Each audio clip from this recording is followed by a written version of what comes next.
Hello friends, मैं प्रशांत आप सबका आपके चहेते से एक सुखी जीवन का मंत्र डॉक्टर विजय दहीफुले के साथ इस खास कार्यक्रम में तहे दिल से स्वागत करता हूं। दोस्तों, हमें जब भी कोई मेडिकल इमरजेंसी आती है या फिर स्वास्थ्य से जुड़ी कोई भी परेशानी सताती है, तब हम क्या करते हैं? सबसे पहले हम वो सारी चीजें हमारे फ्रेंड्स या फैमिली के साथ शेयर करते हैं। पर दोस्तों, जब भी हमें कोई सेक्स से जुड़ी परेशानी सताती है, तब हम ऐसा नहीं कर पाते, क्योंकि इस बारे में बात करने में हम झिझकते हैं, हमें शर्म आती है। पर दोस्तों, अब शर्माने की बिल्कुल जरूरत नहीं, क्योंकि डॉक्टर विजय दहीफुले आपके सारे सेक्स रिलेटेड सवालों के जवाब बहुत ही पॉजिटिव तरीके से जरूर देंगे। दोस्तों, शो को शुरुआत करते हैं, लेकिन उसके पहले जानते हैं डॉक्टर विजय दहीफुले इनके बारे में। डॉक्टर विजय दहीफुले ये एक जाने माने सेक्सोलॉजिस्ट, यूरोलॉजिस्ट और एंड्रोलॉजिस्ट है। डॉक्टर दहीफुले जी के क्लिनिक औरंगाबाद, हैदराबाद, दिल्ली में द्वारका, पुणे तथा नवी मुंबई में नेरुल, दादर, अंधेरी, कल्याण, नासिक, अहमदाबाद और दुबई में भी है। डॉक्टर विजय दहीफुले जी का भारत तथा अन्य देशों में कॉन्फ्रेंसेस और सेमिनार के लिए हमेशा आना जाना रहता है, जिसमें वे सेक्स संबंधी सभी समस्याओं पर सलाह एवं मार्गदर्शन करते हैं। तो चलिए शो को शुरुआत करते हैं। डॉक्टर साहब हमारे साथ है। Sir, welcome to the show. नमस्ते। आप सभी जानते हैं कि कितने इंपॉर्टेंट टॉपिक्स है। इन 8-10 मिनट के वीडियो में आपको ये इंपॉर्टेंट टॉपिक के बारे में ज्यादा से ज्यादा जानकारी देने की हम लोग कोशिश करते हैं। आज का जो टॉपिक हमने लिया है वो है ब्रेस्ट का फोरप्ले में क्या रोल होता है। मुझे पता है कि इन सब चीजों के बारे में हमें पता तो होता है, लेकिन वो जो टेक्निकल इंफॉर्मेशन या साइंटिफिक इंफॉर्मेशन हम जिसे कहते हैं वो हमें नहीं होती, और वही देने की ये कोशिश है। सर, जैसे मैंने अभी बताया कि साइंटिफिक टेक्निकल जो एजुकेशन है वो करने की हम लोग कोशिश करते हैं। आज का जो टॉपिक हमने लिया है ब्रेस्ट का फोरप्ले में जो यूज है उसके बारे में। तो सबसे पहले बताइए कि ये फोरप्ले में ब्रेस्ट का एग्जैक्टली क्या रोल होता है? श्योरली जी प्रशांत जी, यहाँ पे जो हमारी सीरीज चल रही है सेक्स एजुकेशन, सेक्सुअल अवेयरनेस और सेक्सुअल सेफ्टी, इसके अंतर्गत हम पूरी साइंटिफिक इंफॉर्मेशन दे रहे हैं। और हमारे मेल, व्हाट्सएप और हमारे जो टोटल आपके इंक्वायरीज है उसे चयन करते हुए हम एक एक टॉपिक लेते हैं। यहाँ पे एक डिस्क्लेमर देता हूँ, time, place, person, condition, culture, safety, consulting अपना ओन और नॉन पार्टनर इसके साथ ही आजमाना है। भाई फोरप्ले क्या होता है, कुछ बहुत से लोगों को पता नहीं है।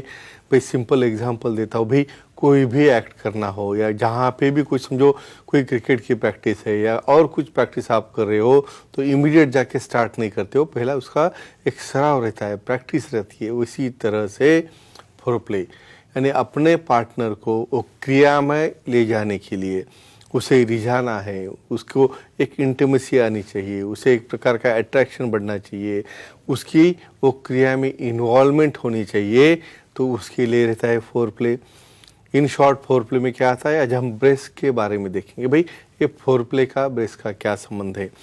सबसे इम्पोर्टेंट कहता हूँ, ब्रेस्ट एक सबसे अट्रैक्टिव पार्ट या attractive sex organs of females कहते हैं, जिसे उन्हें काफ़ी बड़ा रिस्पेक्ट रहता है।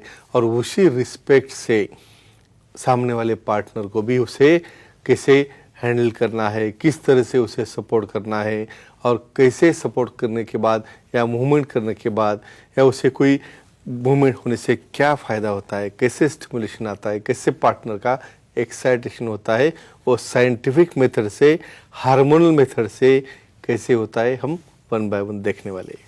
बिल्कुल सर, जिसे हम फोरप्ले कहते हैं उसका मेन मोटो होता है कि सेक्सुअल अराउजल। डेफिनेटली। तो अगर फोरप्ले में ब्रेस्ट का यूज हो तो ये सेक्सुअल अराउजल कैसे होता है? डेफिनेटली यहाँ पे डायरेक्टली आप मेन पीनोवजाइनल सेक्स करने के लिए जाओगे, आपका पार्टनर आपको रिलेक्ट करेगा। क्यों? फिर वहाँ पे उसको मूड ही नहीं है, वहाँ पे लुब्रिकेशन ही नहीं है, वहाँ पे सिक्रीशन ही नहीं, वो भी कैसे आएंगे? अपना ब्रेन, ब्रेस्ट के निपल्स और नीचे जो क्लाइटोरिस रहता है, ये तीनों का एक बहुत बड़ा कनेक्शन है।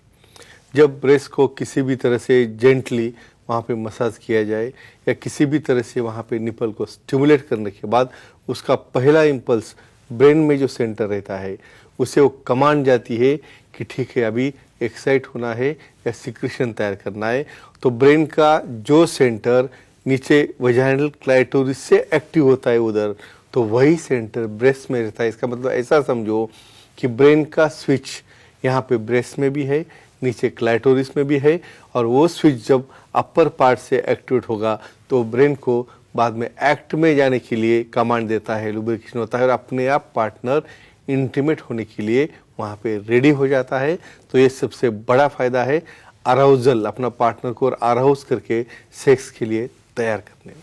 बिल्कुल सर, हमारे कुछ ऑडियंस है वो भी हमारे साथ है। Definitely. महेश जी है अंधेरी मुंबई से, उनका कॉल है। महेश जी पूछिए, क्या सवाल है आपका? हेलो, बोलिए। बोलो। सर जी, ब्रेस्ट की साइज ज्यादा बड़ी तो फोरप्ले कैसे करें?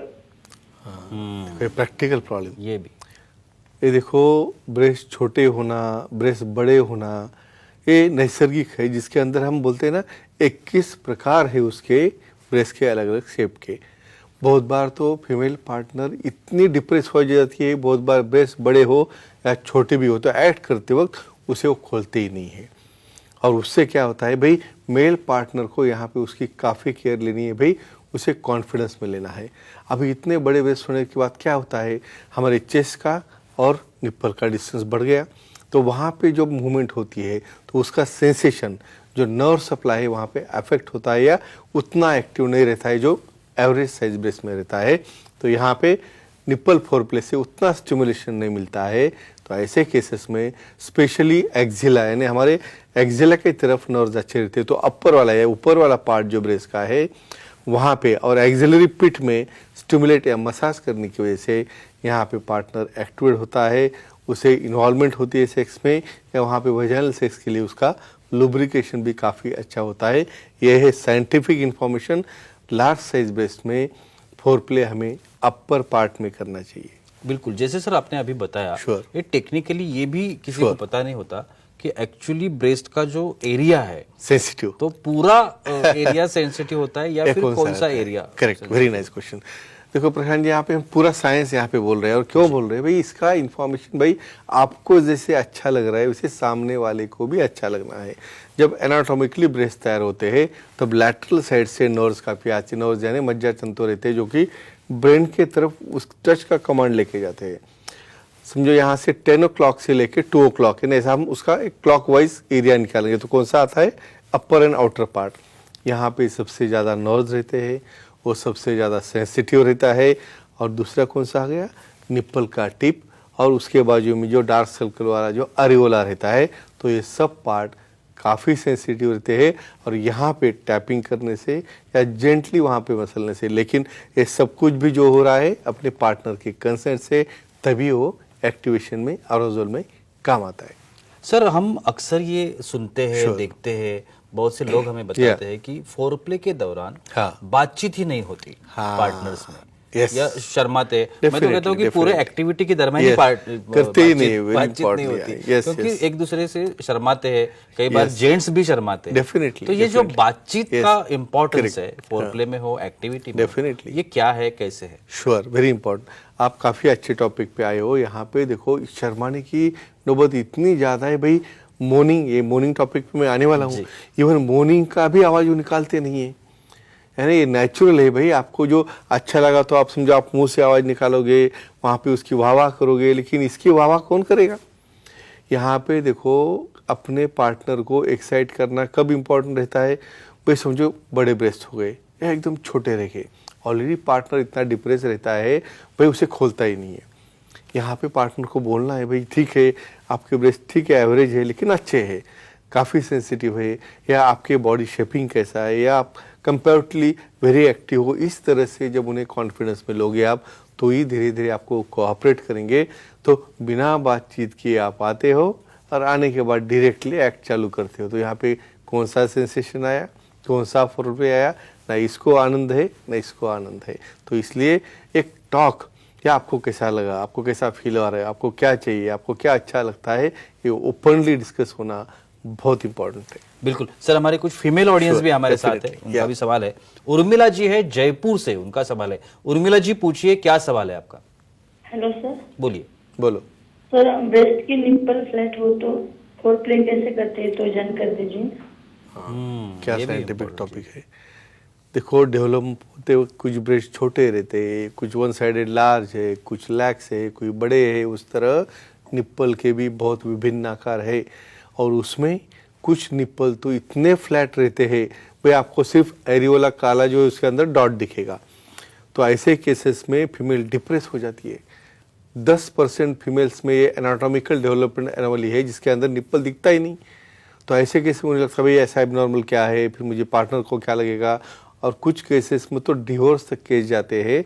तो ऐसे फ्लैट निप्पल जो रहते हैं या इन्वर्टेड रहते हैं उसे फोरप्ले में दिक्कत आती है, और बहुत बार जब बच्चा हो जाएगा तो उसको फीडिंग में भी प्रॉब्लम आता है। तो इसे डरना नहीं, विशेषज्ञ से मिलो, अच्छी तरह से निप्पल रिडक्शन सर्जरी करके, एरियोल रिडक्शन करके इसे हम नॉर्मल एरियोला, नॉर्मल निप्पल दे सकते हैं, और वो फोरप्ले और बाद में बच्चा भी फीडिंग एंजॉय कर सकते हैं, यानी बाबा भी खुश, बेबी भी खुश। बिल्कुल सर, अभी आपने प्रॉब्लम्स के बारे में तो बताया, लेकिन अभी ये बताइए टेक्निकली कि ये फोरप्ले की, ब्रेस्ट फोरप्ले आपका आज का सब्जेक्ट है, तो इसकी शुरुआत कैसे करनी चाहिए एक्चुअली? यस, ये देखो यहाँ पे इतना विगरस टच, इतना रॉन्ग टच, और सबसे इम्पोर्टेंट परमिशन। जब तक इवन आपका खुद का भी पार्टनर हो तो उसे परमिशन लिए बगैर आप उसको टच करोगे तो ये सबसे ज़्यादा इंसल्टिंग रहता है उसके लिए। बाद में आपको वो कुछ भी अलाउ नहीं करेंगे।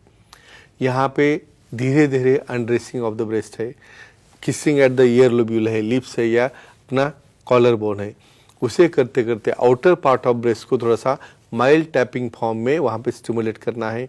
उसके बाद में एरियोल रीजन में फिंगर से भी वहाँ पे लाइट मूवमेंट करना है। लैटरल साइड, इनर साइड और लोअर साइड से भी उसे सपोर्ट नहीं करना है। इफ़ सपोज पार्टनर को हार्ड मूवमेंट्स, हार्ड फ्लो पे अच्छा लगता होगा तो उनकी परमिशन लेके उसे तुम मसाज कर सकते हो, लेकिन ये सब डिपेंड करता है आपकी बातचीत, आपका कोऑर्डिनेशन और एक दूसरे का अंडरस्टैंडिंग। और एक आखिरी सवाल सर, एरियोला के बारे में आपने अभी बताया, तो ये एरियोला जो है उसका ये इसमें पूरा फंक्शनिंग में क्या रोल होता है? डेफिनेटली ये देखो, जैसे निप्पल सेंसिटिव है, जैसा ऊपर वाला पार्ट, आउटर वाला पार्ट सेंसिटिव है ब्रेस्ट का, उससे भी ज़्यादा वो एरियोला यानी जो डिस्क रहती है, जो पिंक कलर या डार्क कलर की रहती है, उसका बहुत बड़ा रोल है, क्योंकि वहाँ पे सबसे ज़्यादा नर्व्स है, सबसे ज़्यादा सेंसेशन। मैं एक लाइन में कहूँगा, ब्रेन को इंटिमेट करने वाले जो ट्रांसमीटर यहाँ पे बैठे हैं एरियोला में, तो वही ट्रांसमीटर वहाँ पे नीचे वही यानी कि क्लाइटोरिस में रहते हैं, और एक दूसरे को कोरिलेट करके, इवन बहुत बार ऐसी स्टडी हुई है सिर्फ ब्रेस्ट को ही स्टिमुलेट करने से फीमेल को बहुत बार ऑर्गेजम होता है। तो फ्रेंड्स, साइंटिफिक इंफॉर्मेशन लो, अपने पार्टनर की कंसेंट लो, और फोरप्ले से कैसे उनको रिझाना है, आप भी खुश रहो और अपने पार्टनर को भी एंजॉय करने का, ऑर्गेजम मिलने का मौका दो। Thank you so much sir, बहुत ही अच्छी जानकारी थी, लेकिन वक्त की पाबंदी है, हमें यहाँ पे रुकना पड़ेगा। लेकिन आप अगर डॉक्टर साहब की सलाह लेना चाहते हैं तो अभी स्क्रीन पर आपको जो कांटेक्ट डिटेल्स दिख रहे हैं उस पर आप डॉक्टर साहब को कांटेक्ट कर सकते हो, चाहे फोन नंबर हो, ईमेल हो, वेबसाइट हो। वेबसाइट के बारे में आपको बताऊंगा कि जो वेबसाइट आप अभी देख रहे हैं www.andrologistvijaydahipale.com, इस वेबसाइट पर आप डॉक्टर साहब की अपॉइंटमेंट बुक कर सकते हैं। महाराष्ट्र में जितने भी डॉक्टर साहब के सेंटर्स है उसके नाम यहाँ पे दिए गए हैं, आप कहीं पर भी नियर बाय लोकेशन पे जा सकते हैं, डॉक्टर साहब से मिल सकते हैं और अपनी हर एक समस्या का बहुत ही अच्छी तरीके से समाधान भी पा सकते हैं। तो चलिए रुकते इस एपिसोड में, अगले एपिसोड में फिर मुलाकात होगी, तब तक के लिए शुक्रिया।